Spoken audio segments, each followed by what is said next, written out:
마블 민국이라는 말이 있었을 정도로 우리나라에서 마블 영화가 사랑받던 때가 있었습니다.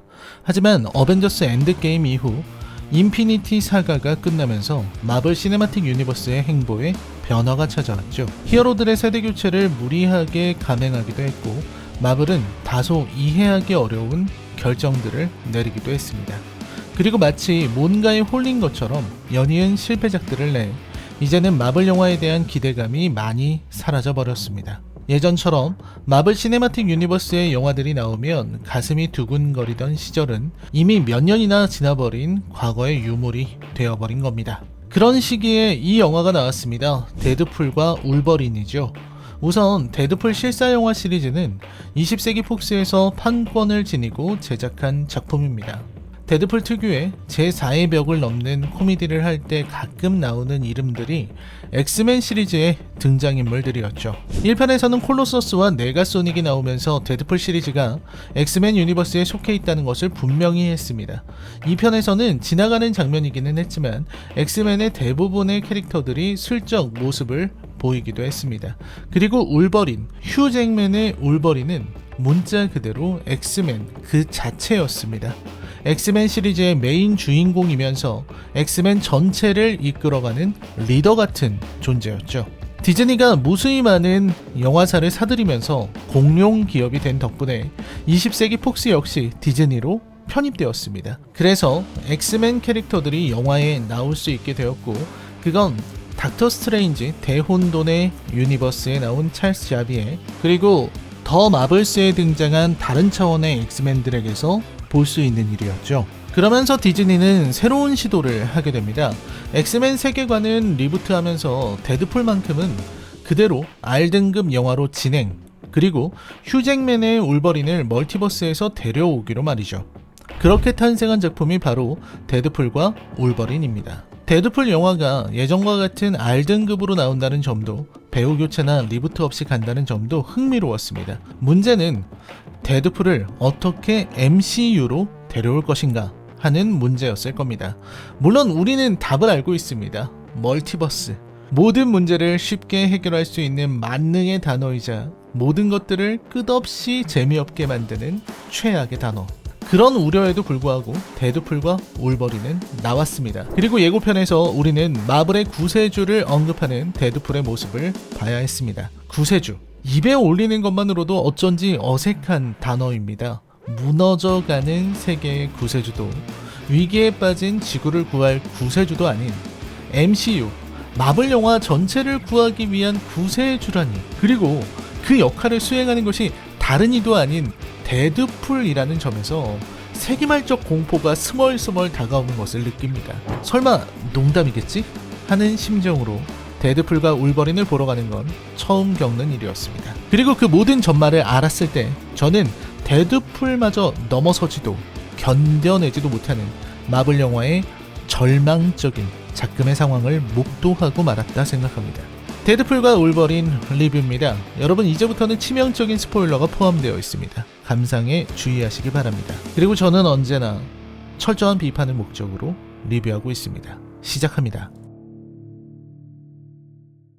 영화는 재밌습니다. 최근 나온 마블 영화 중에서는 단연 압도적으로 재미있다고 말할 수 있을 겁니다. 그도 그럴 것이 데드풀은 그래도 자신의 본연의 가치를 지키고 있기 때문입니다. 본연의 가치를 지킨 작품은 그 재미를 보존할 수 있습니다. 정확히는 지금 디즈니, 마블이 추구하고 있는 방향에서 벗어난 작품일수록 재미를 지킬 수 있다는 겁니다.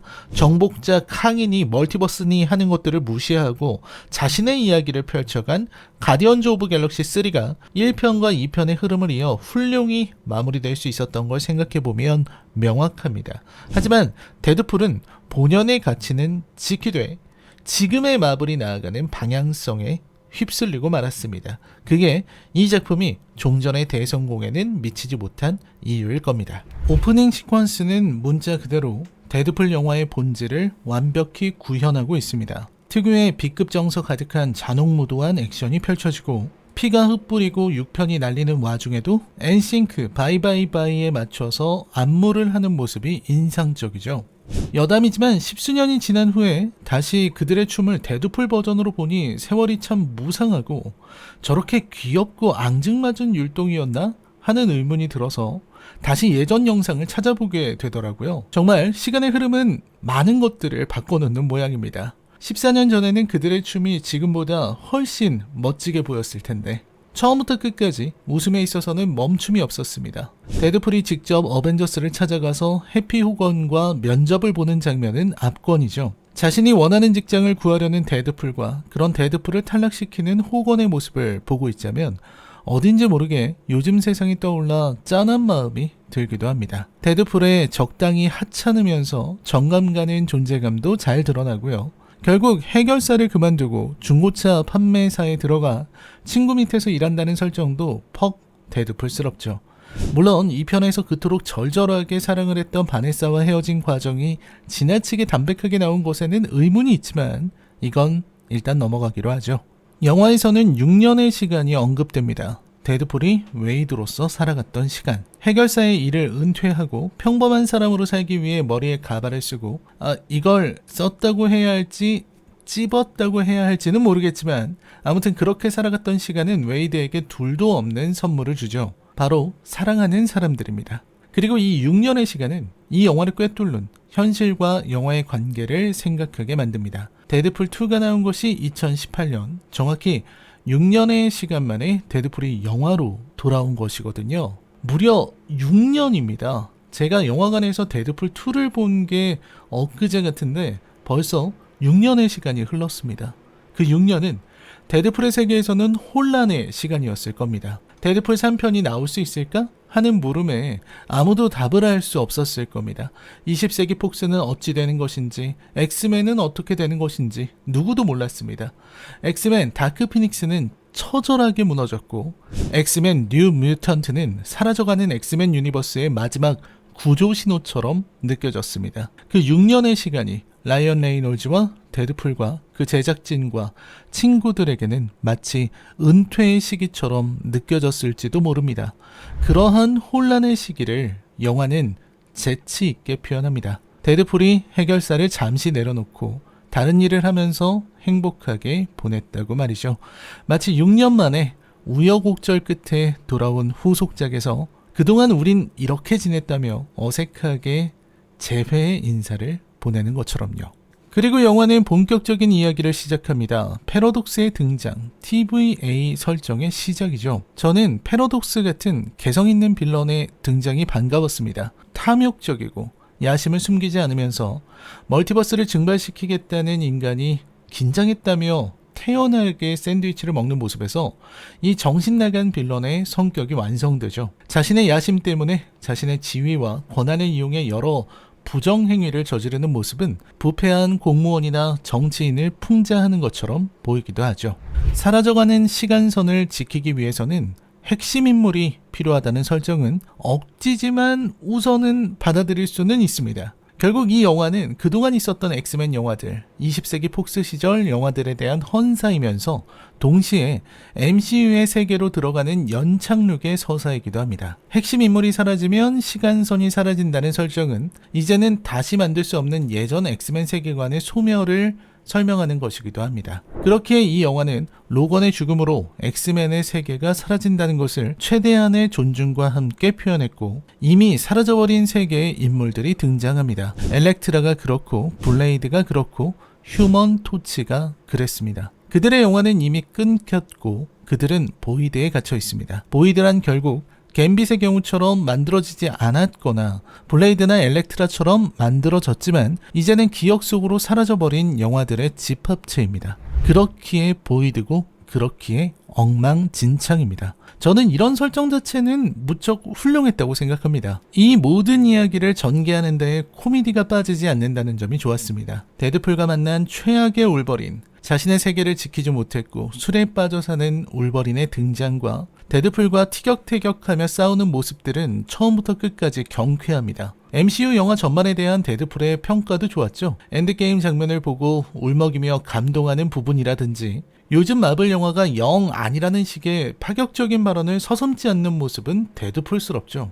그렇기에 휴먼 토치가 등장할 때 데드풀식 유머는 빛을 발하고 있다고 생각합니다. 크리스 에반스가 나오는 순간 모두가 캡틴 아메리카를 생각할 테지만 데드풀 영화에서 그런 뻔한 전개를 가져갈 리 없었던 거죠. 보이드의 광경 자체는 어디서나 볼 수 있는 황량한 공간이었고 설정에 비해 구현된 결과물이 훌륭해 보이지는 않았습니다. 울버린과 함께 보이드에서 고군분투하는 데드풀의 이야기 자체는 즐거웠고 중간에 맞는 나이스풀과 도그풀도 유쾌했지만 문제는 설정이었습니다. 이 부분을 자세히 이야기해보죠. 보이드에서의 주요 목표는 바로 탈출입니다.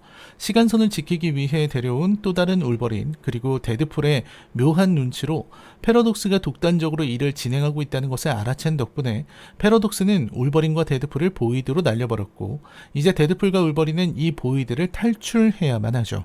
하지만 그들은 오히려 카산드라 노바의 앞에 잡혀가고 카산드라의 엄청난 능력을 목도하고 맙니다. 저는 카산드라의 설정이 좋았습니다. 오메가 레벨 뮤턴트라는 설정에 어울리는 강력한 모습을 보였거든요. 카산드라는 적절히 악하면서도 인간성이 남아있고 누구도 대적할 수 없는 막강한 능력을 지녔지만 약점 역시 명확한 존재입니다.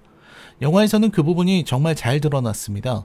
우선 강력한 염동력으로 휴먼 토치를 문자 그대로 단숨에 가죽을 벗겨버리는 능력을 지녔고 머리에 손을 넣어서 엄청난 고통과 함께 그의 생각을 읽어내는 특수한 능력도 과시하죠. 거기에 어떤 상처라도 재생시키는 초재생 능력, 그러니까 힐링 팩터를 기본으로 장착하고 있습니다. 정리하자면 프로페서 X 이상의 초능력에 피닉스 모드 진 그레이의 하위 호환으로 보이는 염동력에 기타 자잘한 능력을 갖춘 규격 외의 뮤턴트인 셈이죠. 실제로 보이드의 어떤 인물들도 그녀에게 맞설 수 없다 생각하고 있을 정도로 강력함을 과시합니다. 거기에 카산드라는 제압을 당했을 때도 마지막에 사망할 때도 그 카리스마를 잃지 않습니다. 오랜만에 빌런을 참 잘 표현했다는 생각이 듭니다. 하지만 그렇다고 보이드에서의 탈출이 극적으로 잘 표현된 것은 아닙니다. 카산드라는 너무 쉽게 보이드를 떠나요. 아무리 패러독스와의 거래가 있다고는 하지만 보이드 탈출이 쉬워져서는 안 되는데 카산드라는 그걸 슬링링으로 해냅니다. 여기에서 영화는 급격하게 무너지기 시작합니다. 보이드는 탈출할 수단이 전무한 공간이고 카산드라 노바는 초월적으로 강력하며 보이드의 재앙인 알리오스는 그 자체로 초월적 존재이기 때문에 데드풀은 절망에 빠질 수밖에 없다는 게 이 설정의 강력한 부분이고 그걸 어떻게 극복하느냐는 것이 이 이야기의 핵심입니다. 카산드라 노바에게는 어떤 수단이 있을 것이라 예상했고 과연 카산드라는 비장의 수단을 꺼내는데 그게 바로 닥터 스트레인지에게서 빼앗은 슬링링이라는 겁니다. MCU 특유의 엘드리치 게이트가 나오는 순간 저는 헛웃음을 터뜨리지 않을 수 없었습니다. 차라리 매드맥스 패러디처럼 패러디이기를 바랄 정도로요. 이건 너무 쉬운 선택이죠. 슬링링 하나면 보이드에서 탈출이 가능하다. 여기에 생각이 미치는 순간 보이드에서 겪은 모든 위기와 보이드에서 고통받는 무수한 영웅들의 이야기가 아주 가벼운 것처럼 보이게 됩니다. 거기에 의아한 생각도 들죠. 슬링링이 그렇게 강력한가? 닥터 스트레인지는 대체 얼마나 무능하기에 카산드라가 저리도 쉽게 여는 멀티버스용 엘드리치 게이트를 아직도 못 여는 데다가 차원이동도 못해서 아메리카 차베즈에게 의존해야 하는가? 하는 의문들이 계속해서 머리에 떠오릅니다. 물론 그럴 수는 있습니다. 첫째로 카산드라 노바가 워낙 뛰어난 인물이라 슬링링 하나로 보이드에서 벗어나 다른 멀티버스를 자유롭게 이동할 수 있다거나 슬링링에 있는 장식이 사실은 인피니티 스톤이거나 그에 준하는 물건이라서 애초에 멀티버스를 이동할 수 있는 아이템이었다는 식의 설명을 할 수는 있습니다. 하지만 그럼에도 그건 설정일 뿐 영화에서 드러난 것은 슬링링으로 엘드리치 게이트를 열어서 다른 우주로 나아갔다는 사실뿐이고 여타의 설정을 가져다 붙여 억지로 말이 되게 만든다고 해도 이게 쉬운 선택이라는 점은 변하지 않습니다. 허탈할 정도로 말이죠. 그리고 영화는 결말로 나아갑니다. 데드풀과 울버린, 그들은 각자 극복해야 할 약점들이 있었고 희생하기 위한 서사가 완성되어 있었습니다. 두 사람은 영웅적인 희생을 선택했고 결국 사건은 정리됩니다. 지구 616의 어벤져스 가입은 없던 일이 되고 이들의 세계인 지구 10005에 남아서 삶을 살아가게 됩니다. 다른 세계들은 없어지지만 일단 데드풀이 있는 이 세계, 엑스맨 유니버스의 추억이 남은 세계만큼은 유지되는 것으로 보입니다. 엔딩에서 나오는 엑스맨 영화들의 메이킹 비디오처럼 남아있을 곳은 누구에게나 필요한 법이니까요. 하지만 이 영화 그리고 데드풀은 무너져가는 MCU의 구원이 될 수 있었을까요? 우선 데드풀과 울버린이 최근 나온 마블 스튜디오의 작품 중 상위권에 속한다는 것은 의심의 여지가 없다고 생각합니다. 하지만 데드풀이 마블의 구세주를 논하기에는 마블의 위기를 먼저 고려해야 한다고 생각합니다. 마블의 위기는 총 3수로 요약할 수 있습니다. 하나는 기존 레귤러 멤버들의 은퇴 혹은 순직 등으로 인해 무리한 세대 교체를 강행한 데에서 오는 반작용, 다른 하나는 멀티버스에 대한 지나친 의존, 마지막 하나는 높아진 진입장벽에 대한 피로감이라 정리할 수 있겠습니다. 그렇다면 이번 작품에서 데드풀은 이러한 위기를 어느 정도 극복했는가, 그리고 어떤 대안을 제시했는가를 고민해 볼 필요가 있습니다. 첫 번째 위기인 세대교체 강행은 새로운 히어로로 제시되는 상치, 슈리, 아이언하트, 슈얼크, 아메리카 차베즈 등의 인물들의 개성이 약하고 서사가 전무하며 매력이 없다는 데에 있습니다.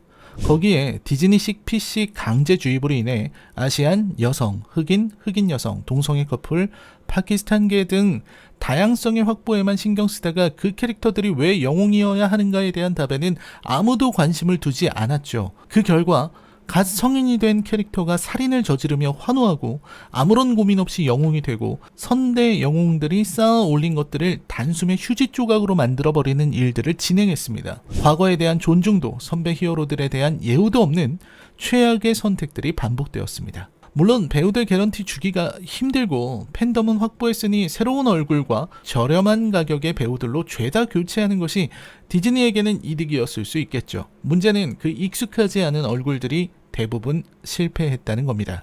그렇게 데드풀과 울버린은 라이언 레이놀즈와 휴 잭맨이 지닌 훌륭한 배우 파워를 내세운 것입니다. 그들은 기존의 엑스맨 세계관을 MCU로 연결시키는 고리의 역할을 하면서 동시에 이 실패한 세대교체에 대해서 방법을 제시해줄 경력직의 역할을 해줘야 합니다. 그러나 데드풀은 그 부분에서 확실히 마블의 미래에 대해 논하지 못합니다. 지금의 사분우열된 히어로들에 대해서 어떠한 평가도 내리지 못하고 그들을 어떻게 이끌어 나갈 것인지에 대한 비전도 제시하지 못하고 탈락한 기존 캐릭터들을 데려오는 방식에서도 미진한 모습을 보입니다. 토르에 대해서는 출연을 예고하는 말을 남겼으나 크리스 에반스를 활용하는 방식은 멀티버스식 남용 그 자체였죠.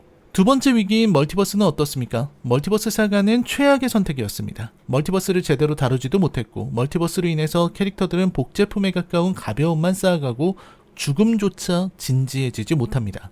누가 죽으면 어떻습니까? 다른 무한한 멀티버스에서 데려오면 그만인 것을. 인커전? 그걸 걱정하는 이들이 그렇게 멀티버스를 남발합니까? 애초에 인커전은 설정을 위한 설정일 뿐 이야기를 유의미하게 통제하는 장치가 될 수는 없습니다. 멀티버스 사가는 인커전의 위험에도 불구하고 멀티버스를 오가는 이야기를 하지 않을 수 없는 숙명적인 모순을 내포하고 있거든요. 이건 데드풀 본인이 실패를 인정하고 나아가자는 발언을 할 정도로 큰 위기임에는 틀림없는데 영화는 그걸 극복할 수 있는 어떠한 대책도 마련하지 못했습니다.